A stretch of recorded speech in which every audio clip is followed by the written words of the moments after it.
Are kettlebells bad for your shoulders? This video is going to tell you all about how you can use kettlebells to safely strengthen your shoulders rather than injure them, which is very possible. So what I'm going to talk about today is something that I see almost nobody discuss, but I think it's extremely important. And as best as I can understand, this is a classic case of when all you have is a hammer, everything looks like a nail. So typically, when someone is teaching you how to use kettlebells, they're trying to make it a one-size-fits-all type of solution. So your upper body training is going to be done with a kettlebell, your lower body training is going to be done with a kettlebell, your isolation training is going to be done with a kettlebell. And take it from me, I've taught tons of kettlebell certifications to personal trainers. I've written a book about kettlebell training, and I've put together an excellent course called Kettlebell Essentials. But what's so interesting, I never see discussed, is the problem with holding the kettlebell like this for all of your presses. And in order to understand why that's a problem, you have to understand what's going on to counter that offset weight. So the offset weight of the kettlebell is a huge advantage when you're doing something like a kettlebell swing or a bottom-up kettlebell press, which can be very good for your shoulder. But the problem is, if most of your kettlebell presses are done like this, that means that the kettlebell weight is actually going to be pulling you this way, which means that you're going to have to be isometrically holding this way. And so in order to press overhead, you're going to be constantly doing an internal rotation isometric the whole time. So it's really not conducive to opening up your shoulders. So that's the number one problem, is most of the kettlebell presses done in that standard grip, even with proper alignment and technique here, you're just going to have that unnecessary isometric, so you're going to have to cave forward, which really isn't ideal for your shoulders. One of the ways to alleviate that problem is by flipping the kettlebell upside down.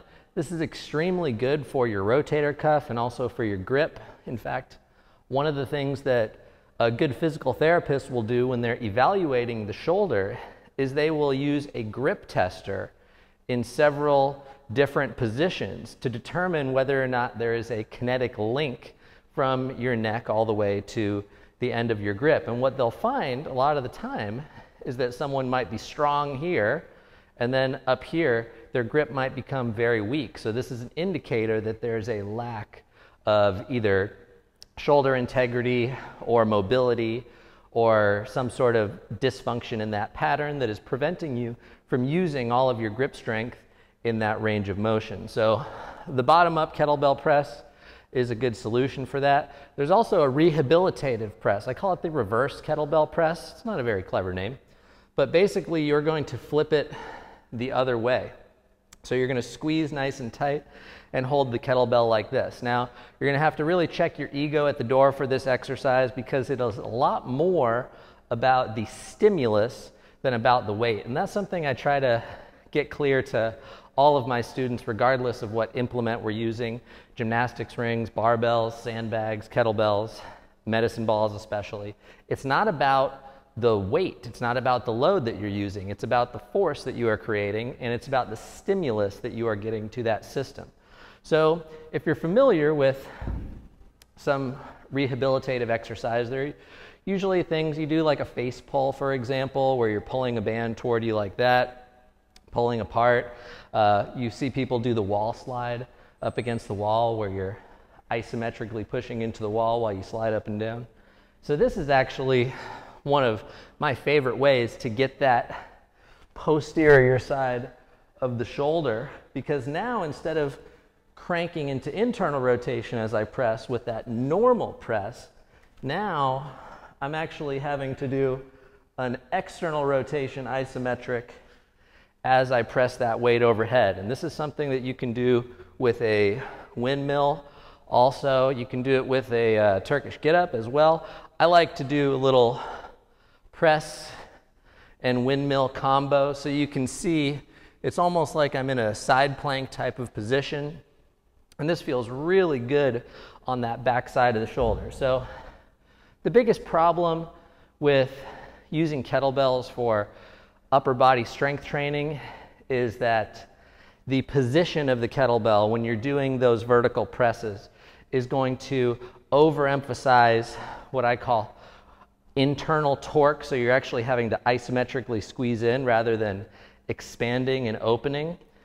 And the other problem is just programming. So for whatever reason, kettlebell training seems to have this obsession with putting a weight overhead.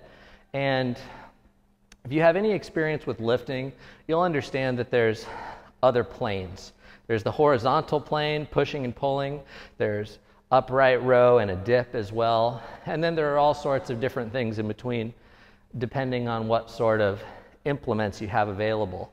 So regardless of whether it's more of a sport style of kettlebell lifting or more of a hard style, I've heard it called kettlebell lifting, it's a huge emphasis on putting weights overhead. And I think this is a really big mistake, but it reminds me of if all you have is a hammer, everything looks like a nail. So there are two issues when it comes to people harming their shoulders with kettlebells.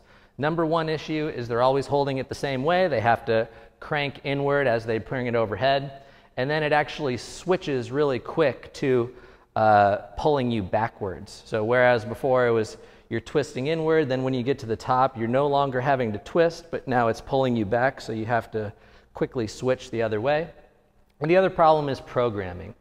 I've seen so many people hurt their shoulders with a program that's like, you know, the upper body training is 90% overhead press and pull-ups. And I think this is a really critical mistake, especially if you're working with the general population who maybe can't safely hit those positions very well anyway. So you're much better off getting a nice dose of rows, bottom-up kettlebell press, single arm kettlebell bench press, and you can use the palm grip as well. So you sort of have a nice sampling of different grips that you can use. And I go over this in my Kettlebell Essentials course, and there's a little bit of this in my shoulder rehab course, Simple Shoulder Solution, but basically you can go from here to bottom up.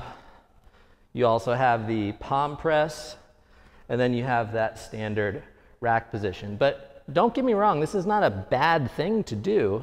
It's just if your program is overemphasizing vertical pushing and pulling and overemphasizing this position, you are in for a bad time. So basically, if there's one takeaway for you, it's to change up the grips and have a balanced training program that isn't just all in this vertical plane. And if you do that, kettlebells can be extremely good for strengthening your shoulders and keeping them healthy. If you would like some more information on this, I have a couple of excellent programs. I mentioned already Kettlebell Essentials, which is heavy kettlebell centric. It's the #1 recommendation I have for anyone who's looking to learn how to use kettlebells and put them into an effective training program. And then there's also Simple Shoulder Solution, which will take you step by step through the core, breathing, thoracic spine, scapula, and then finally that glenohumeral joint. And it's the only program I've seen that really goes into those details of the foundational pieces of that puzzle and teaches you how to implement them in order regardless of what level you're at. So if you have any questions, you can leave me a comment. Otherwise, go pick up one of those programs. It's well worth your time and money investment, and enjoy your training. Thanks.